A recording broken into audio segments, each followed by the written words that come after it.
Ito siya. Ito paano gumawa ng e-juice. Ito gamit ko concentrate. Blueberry lang kasi na-extra ko ngayon. Ito banana. Tapos ito pizza. Concentrate ang pizza. Tapos ito tart and sour. Yan siya na malabo yung camera eh. Lagi pa. Tapos ito naman sweetener. Alawin mo muna siya bago siya gamitin ha. Tapos ito sorry, hindi mo nasasakyan. Ito mint. Kaunti lang mint kayo, malakas siya mag-mint. Tapos ito yung syringe ko. Isang 5cc at isang 1cc. Tapos VG ko VG 100 ml. Ayun na lang label kasi wala akong hindi gumawa ng label eh. Pentel pen na lang. Tapos ito yung VG ko nasa bottle. Okay, excited tayo. Okay. Kaya sara para matulong sa'yo kasi hindi mo tayo magkita Las Bañas ka. Kaya paano gumawa. Kailangan mo din ng bottle, empty bottle. Ito, empty bottle. Ang laman. Ito, puno nito 15 ml ata o 18 ml puno yan. Kasi ito, 10 ml. 10 ml itong puno nito. Nagawa ko dalawang flavor para sa'yo. Tapos enhance ko lang yung pizza ko. Kasi may order ako ngayon eh, pizza. Sa tropa. Hindi ko binibenta. Libre lang magawa pizza. Sila gumasos na para sa concentrate. Sige, thank you. Tapos simulan ko na.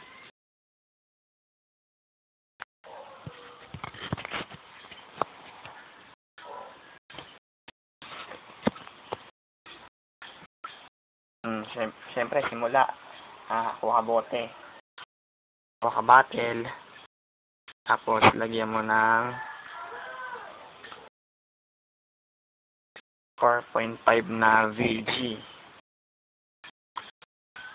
Yung VG. Tapos, gamit akong 5cc na 5cc na syringe. 4.5 siya. Sakto may sukatan naman. Tapos, download ka lang din kung naka-iPhone ka, download ka ng e-juice calculator. Tanggalin ko muna yung top. Tapos 4.5 na VG.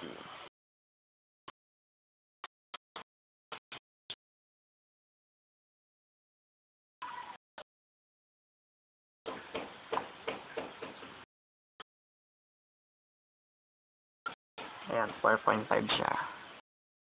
4.5. Ay muna sayang yung juice. Lagyan mo sa dito. Try mo na. Yun. Tapos, kuha ka ng PG. 4.5 din siya para magsaktong 9 ml yung gagawin mong juice. 8 ml yung juice. 4.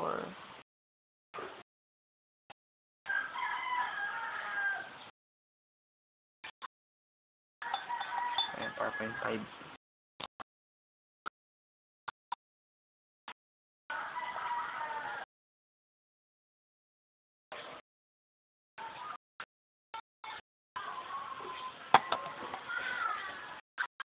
Tensya na sa lang mas mawa ko ngayon. Kwarto. Ito na yung syringe ko. Gamit ako ng 1cc. 1cc na syringe para sa flavors.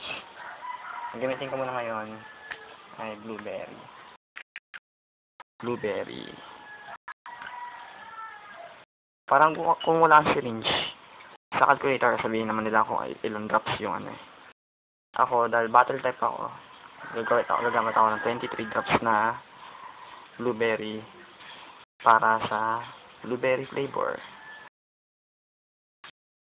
1, 2, 3, 4, 5, 6, 7, 8, 9, 10, 11, 12,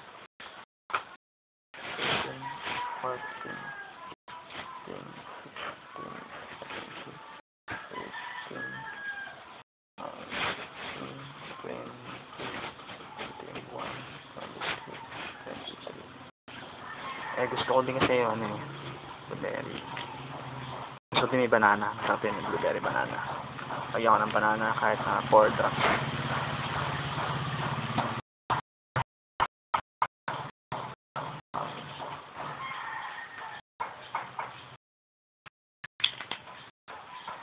Tapos, lagay ako ng tart and sour. Tart and sour.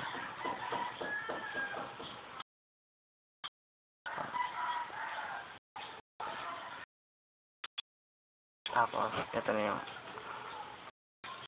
na yung sweetener. Mga sweetener mo mga sa ano lang. 6 drops. Kasi makinis na talaga yung blueberry at banana. Check mo muna bago magabitin.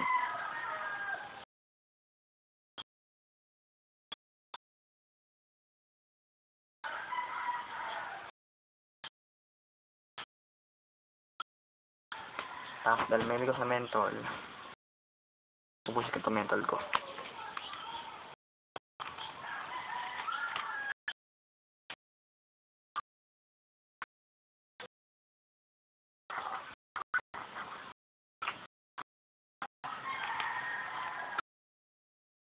So, finish na. Finish na siyang gawin. Yung isang blueberry banana flavor. Close ko na siya para sana. Hindi po siya mag-testing ngayon eh. Kailangan pang babad siya sa lukewarm water. Abad siya sa lukewarm water tapos lagyan sa, kung washing machine kayo, lagyan sa steamer. Spin mo siya ng 10 minutes. Tapos sa lukewarm water, 30 minutes na nakababad. Hanggang lumambig yung tubig. Spinner mo na siya. And okay na yun. After, pwede mo na siyang gamitin. Pero kung kayo nang gawa ng ganung paraan, wait mo siya ng 3 weeks para mag-steep yung flavors, para maghalo-halo talaga. Ito yung blueberry banana mint ko. Gusto ko si minty. Gagawa naman ako ng pizza. Enhance yung pizza ko. Ganda ako pizza ngayon.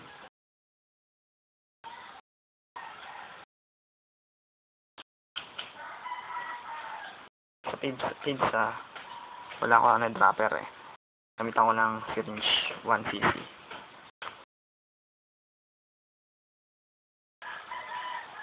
Isang paggawa ng yun eh, minty melon mix kasi pinagalitan na ako dati.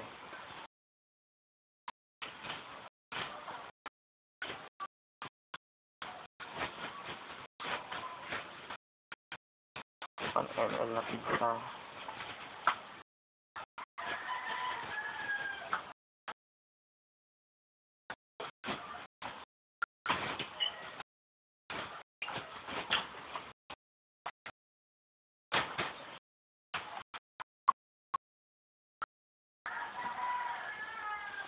Tapos ko na yung pizza ko.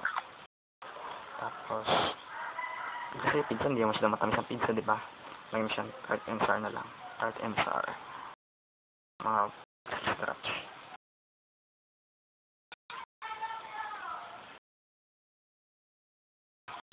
5, 6. Okay na. Tapos, pang VG. VG ko mas taas ng pizza.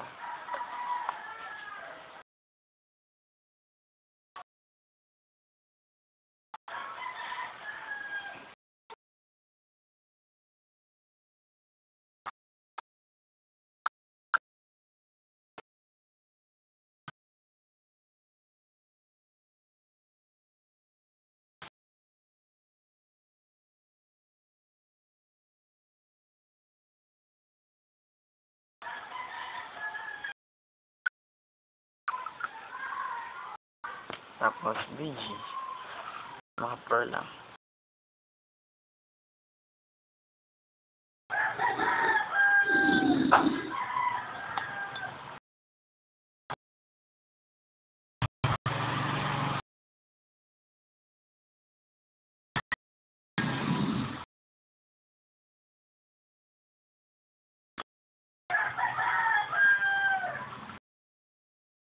Okay, may pizza na ulit ako. Puno na yung pizza ko. Hindi ko na binibenta juice ko. Ginagawa ko lang sila para sa akin.